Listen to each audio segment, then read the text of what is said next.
Judaism, the Kabbalah, the tree of life, is exactly the same as the Druid knowledge of the trees of wisdom. And you can see this Blake was a specialist also in the Kabbalah, so was Swedenborg. Kabbalah is at the root of the European Renaissance in Florence. And sages like Trithemius in the Rhine Renaissance, he was a sage of the Kabbalah and of Druidry. These people were studying them both. And then the same with Christianity. So interfaith Druid approach to Christianity is finding the Gnostic and transpersonal basis of it, finding the peace at the core of it, instead of making it a weaponized religion to attack the other. No, Christ was teaching a universal truth which transcends othering, and self and other distinctions break down. So that's kind of academic work I've been doing as an interfaith peace specialist. And I've done a commentary on the 6 Gospels, which is Matthew, Mark, Luke, John, but also Mary Magdalene and Thomas. They should be in the Bible. If I was Archbishop of Canterbury, I'd make 6 Gospels, and we'd have a much more intelligent congregation for Sundays. So that's some of what I'm doing. And I could go on, because Druid studies, in my Encyclopedia of Druid Studies, there's a whole section on, say, Hinduism and Druidry, where I point to the commonalities, like I did with Krishna and stuff, reincarnation, and it's the same root. And in fact, it was a great Welsh scholar who went to India, Sir William Jones, 1746 to 1794, who discovered that Sanskrit and ancient Welsh, Latin and Greek all belonged to what's called the Indo-European language family. And he was a Druid, Sir William Jones, from Ceredigion, who wrote poetry in Welsh to the goddess. And he went to India, became a High Court judge in Calcutta, and the penny dropped. He realised, hang on, these are my long-lost brothers and sisters. So he wrote some epic poem about how the Welsh gods and the Indian gods are all one big family. And he founded Indo-European studies. This is not known. He was one of the most important Druids of history, and a true sage and a scholar. Also, Druid studies is relevant to Buddhism. I've talked about dharma and how dharma and Druidry are from the same root. Well, Buddha was a kind of Druid. He had his enlightenment moment. He knew how you get through the hassles and upsets of life, and he taught a path. Well, it's a Druid-related path. Let's study that. And the same with Jainism, which is a sister religion to Buddhism. It's about non-violence, non-harming. And they are studying the different levels of consciousness and so on. That's very Druidical. In a sense, we've lost the higher Druid teachings. We have to look for them in Jainism and other teachings that emphasize non-violence, yoga and so on. And then we can see them in the texts here. We can piece back that original language of humanity before Babel. We can also find overlaps in Zoroastrianism. Again, it's about 1750 BC, Zarathustra, and this struggle between the light and the dark, the ultimate triumph of the light, the work of different prophets and sages to bring Asha, righteousness to mankind. This is Druidical work. If Zoroaster had turned up here in Avebury, 1750, he would have been welcomed and we would have listened to him with deep respect. We might have said, this thing about the devil you've got, Zoroaster, aren't we overdoing that a bit?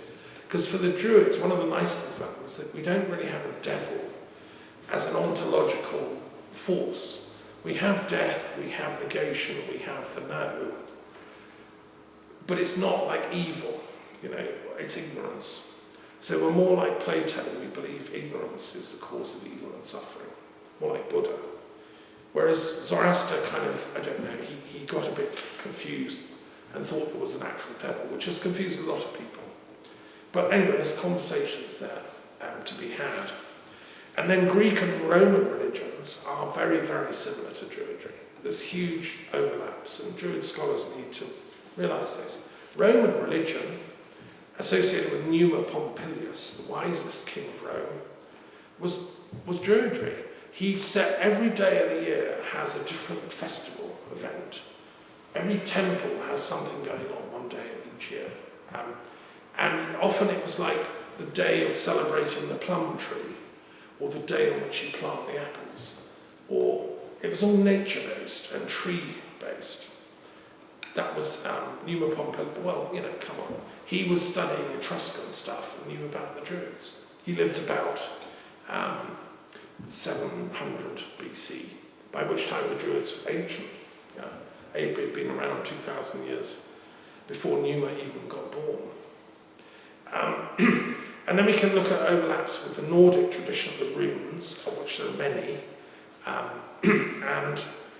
and also with the American Indian traditions. These are really interesting. I went into the Nordic stuff in my book, The Kabbalah Runes, where I correlated between the Celtic Druid alphabet and the meaning of each letter, the sound, and the Hebrew alphabet, and the Norse alphabet, and the ancient Egyptian sounds. And I found a sort of common sonic, mystical gnosis that exists in all these ancient traditions, of which the Druids were also the bearers. And so that can be studied. Also in Shintoism, which is the equivalent in Japan, the Druids are like the Shintoists in Britain and Northern Europe. In Japan, the Shintoists are really important. They have hundreds of temples, and they're celebrated, and they have their creation literature. So, you know, let's make common cause. And we have a friend who's a Druid in Britain who's spent time in the Shinto world. There's things to learn there. And the Taoist in China, it's the same. The Taoist sages were looking for immortality and using potions to find it. And their home for immortality was in the West. Where do you think Lao Tzu was going when he went west? You know, he was obviously coming to Iona. Okay, now to finish. I'm going to wrap up here. We have challenges, don't we? And how is Druidry relevant? Let's look at a few. I've talked about India, but you know, India's in meltdown of sort of racial religious conflict, because Hindus are like weaponizing Hinduism and saying, well, Muslims aren't proper Indians and Christians aren't. So there's sort of mob violence going on in India. Well, if Sir William Jones was alive, he'd say, enough is enough. I mean, and what I would like to see is the wisdom of India come back, that universalism of true Hinduism, which is at peace with all other traditions. And that's symbolized to me by the great president of India, Radhakrishnan, who was professor of philosophy at Oxford and the president of India. You know, and the Congress Party that was set up by Theosophists and Gandhi was involved with. That's why I worked with the Gandhi Foundation. Gandhi was a true seer, you know, and that whole non-violence tradition he brought. That's the authentic voice of India, in my opinion, which needs to come back. What about Ukraine and Russia? Well, it's a tragedy of our times and totally unnecessary. I know many Slavic wisdom holders, they love their ancient pagan roots. It can be reconciled with Christianity, but not violently. And it was interesting, when I wrote my interfaith peace treaty, the only culture that refused to sign it was the Orthodox Patriarch of Moscow, whose lieutenant sent a really rude letter back to me saying, I'm not signing an interfaith peace treaty. That means I'd be accepting other religions as having validity and truth in them. Only the Russian Orthodox Church is true. And I thought, this was about 10 years ago, I thought, uh-oh, that is an attitude of trouble. And look where we are. Interfaith peacemaking is needed in this Ukraine-Russia conflict because that's partly what it's about. The Russian Orthodox Church won't even recognize the Ukrainian Orthodox Church. You know, it's ridiculous. If we can elevate the thing to a wisdom level, then we can pacify the spirits at war. Because when nations go towards the spirits that get involved, then that's where we have to make peace. That's what the Druids did. And that's what we have to keep doing. So, I mentioned goddess studies before. Again, I think that the goddess tradition is really important. Athena was the goddess of all sages and philosophers. Socrates, Plato, the Athenians brought that to earth. And the Druids did the same. We were devotees of Ceridwen, who's the goddess of wisdom, if you want. And all true academics should be devotees of wisdom. And the Nine Muses, which was there as a temple in the academy in Athens. And that's that divine knowledge. A true academic is looking for divine knowledge, but to ground it with reason. This was the gift of Athena. It's not, some people say it's either reason, boring intellect, or it's heart and passion. No, it's both. True philosophy, true Druidry is both.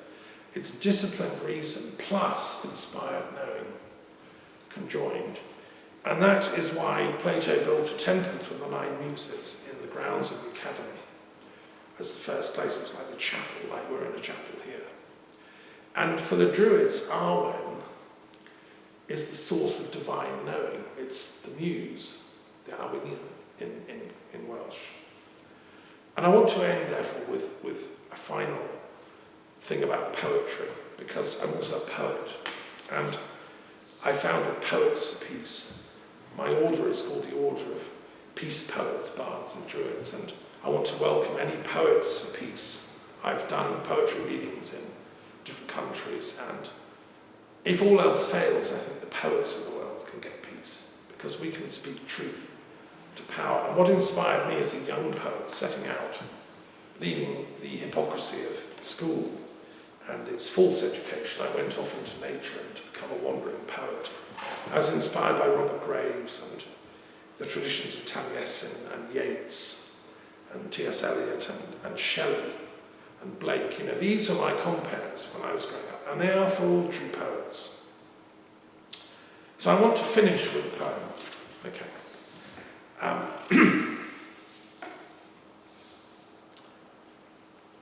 In the beginning was poetry, brimming full at the cup of knowing, telling only truth with its sweet taste. In the beginning was rhythm, the heart starting up at the core of everything, the neurons blinking with the rage of knowing that cannot be said, the words that are too many to utter, cannot be sequenced, come out as one light. And the word took flight. It had so much good news to share. It shone and it flew, became light, journeyed from star to star, and has never stopped, is still shining.